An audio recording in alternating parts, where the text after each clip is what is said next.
निर्दोष बौद्ध समाजाच्या तरुणाला अमानुषपणे मारहाण, आरोपीच्या अटकेसाठी खामगाव शहर कडकडीत बंद, सर्वत्र शुकशुकाट।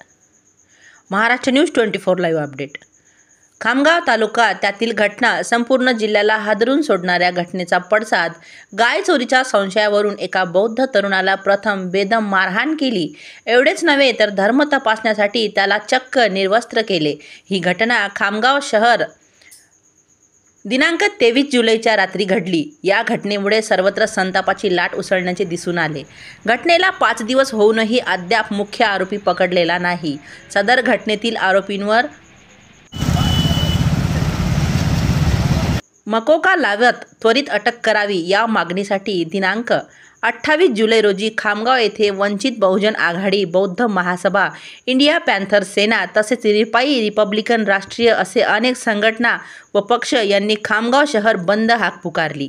आंबेडकरी चळवळीच्या कार्यकर्त्यांचा रास्ता रोको व बाबासाहेब आंबेडकर यांच्या पुतळ्यासमोर सुद्धा हे आंदोलन करण्यात आले।